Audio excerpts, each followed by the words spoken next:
saya tidak mau berpihak kemanapun, walaupun apa yang saya sampaikan nanti pasti ada yang tidak memuaskan salah satu pihak. Tapi saya berbicara tentang akidah hukum. Ya. Karena saya belajar untuk bicara itu untuk memberikan edukasi. Itu saya awali dulu ya. Baik, terima kasih. Assalamualaikum warahmatullahi wabarakatuh. Selamat malam dan salam sejahtera untuk kita. Mungkin dapat sekian kali media meminta saya memberikan pendapat tentang masalah pokok permasalahan yang dihadapi antara Nikita Mirzani dan Reza Gladys. Nah sekarang kan muaranya kan sudah berada di JPU. Berarti secara tidak langsung tugas dan tanggung jawab penyidik itu sudah beralih kepada JPU, menyatakan itu sudah lengkap, makanya diserahkan penyerahan tahap 2. Sekarang berada di tangan JPU untuk memeriksa, menganalisis pokok permasalahan yang disampaikan oleh penyidik. Dengan petunjuk-petunjuk yang diberikan kepada penyidik sudah dipenuhi oleh penyidik, makanya diterima oleh JPU. Nah sekarang kan sudah di JPU digodok nih.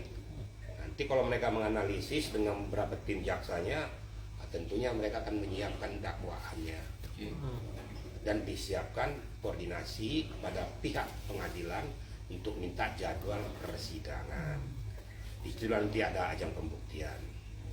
Nah dalam perjalanan ini yang saya lihat kan ada laporan lagi pengadilan dari aspek perdata. Aspek perdata tentang wan prestasi. Kalau namanya dari aspek perdata wan prestasi ini, saya juga jadi bingung gitu loh, geli juga. Ini aspek perdata yang mana? Apakah ada irisannya dengan peristiwa yang sudah jadi P21 dan sudah ada di JPU? Kalau itu irisannya, itu kan aspek pidana. Loh kalau aspek perdata ada kesepakatan yang perlu ditelusuri, justru ini nanti jadi jurang ya. Jadi bola masuk daripada penyidik ataupun JPU, kesepakatan apa yang kalian lakukan? Apa kesepakatan bisnis atau kesepakatan sesuatu hal yang tidak ada relevansinya dengan peristiwa ini atau ada relevansinya, kan itu. Nah ini yang perlu didalami. Jadi sekarang berjalan tentang masalah wan prestasi tersebut. Saya juga nggak ngerti kesepakatan apa ini sebenarnya. Tapi ada saya sedikit ya agak miris juga ya. Di dalam produk hukum namanya kesepakatan antar pihak dituangkan dalam bentuk tertulis. Pihak pertama dan pihak kedua menyepakati tentang suatu pokok masalah. Dituangkan dalam butir-butirnya. Baru nanti ditutup kedua belah pihak ditandatangani di atas kertas meterai. Paham nggak kira-kira nih masyarakat publik kertas meterai gunanya untuk apa? Ini menyatakan bahwa negara hadir. Berarti sudah pro justisia ya. Negara hadir bahwa kesepakatan kedua belah pihak ini sah secara hukum. Dan tidak boleh ingkar dari kesepakatan itu, namanya kesepakatan. Tapi kalau kesepakatan terlisan itu nggak ada dalam roda hukum. Mana ada kesepakatan lisan bisa berlaku di pengadilan? Namanya pengadilan uji pembuktian data dan fakta. Data dan fakta tertulis. Kan gitu, apalagi kesepakatan harus tertulis, tidak ada lisan. Ya kan lucu jadinya. Ya, mari kita sama-sama cermati. Serasa dalam ilmu logika juga. Nggak usah orang hukum deh. Kita aja lah masyarakat. Kalau kamu ngomong-ngomong di pasar janji kita ya, nanti gue kasih lo 50.000, tapi beli ini. Ternyata salah satu ingkar, bisa kau tuntut nggak? Nggak bisa. Lah kan gue cuma ngomong doang. Masalah jadi tidaknya kan nanti. Tapi kalau sudah saya tuangkan dalam bentuk tertulis, syah, ditandatangani kedua belah pihak atau antar pihak, syah, dengan butir-butir kesepakatan yang dituangkan dan dilambari di atas kertas meterai dan ditandatangani oleh kedua belah pihak. Itu namanya produk hukum dan dapat dipertanggungjawabkan. Gitu loh kira-kira media ya. Kalau pertanyaannya kata poin dan perjanjian di telepon itu kan dia buat barang bukti bahwa itu kata pemerasan. Tapi kalau konteks kasus perdatanya dengan kata apa sih, WA, telepon atau voice note itu kuat nggak untuk kata perjanjian itu? Itu hanya sebagai petunjuk. Kalau voice note petunjuk, tapi produk hukumnya kan nggak ada. Petunjuk untuk menguatkan data dan fakta. Beda loh petunjuk, beda bukti. Ya. Nah sekarang kesepakatan antara kedua pihak masalah apa ini sekarang?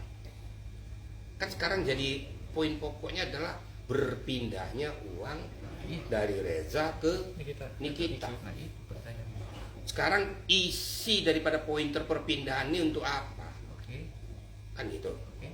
Ternyata hasil sidik daripada pihak kepolisian itu menyatakan bahwa ada tindak pemerasan.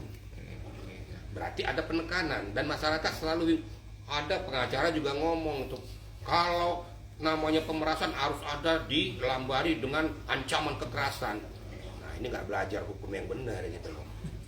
Memang dikatakan ada kekerasan halus juga ada, tapi pemerasan juga.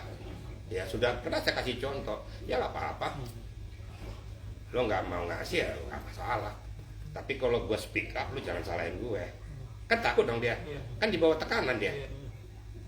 Apa harus main gebuk dulu baru kasih uang? Enggak. Nah inilah kadang-kadang harus dicermati ya pointer daripada 368 itu.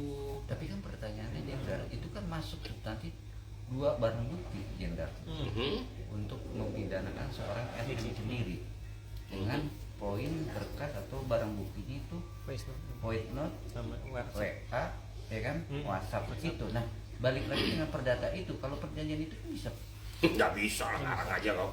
Jangan kau buat seperti kayak gitu. Namanya minimal 2 alat bukti yang sah itu adalah aspek pidana. Nah gitu. Jadi voice note-nya petunjuk aja untuk menguatkannya, tapi bukti permulaan yang cukup. Jadi kalau dikatakan terjadinya satu peristiwa pidana, ya adanya niat seseorang atau kelompok melakukan suatu perbuatan tindak pidana, ya, dan merugikan orang lain. Itu namanya di dalam mens rea-nya. Itu yang dikatakan ya bahwa terjadinya suatu peristiwa pidana. Minimal 2 alat bukti yang sah sudah dimiliki oleh penyidik, baru bisa ditingkatkan kepada penyidikan dan penetapan tersangka. Nah bukti-buktinya itu apa? Kan penyidik sama JPU yang lebih tahu.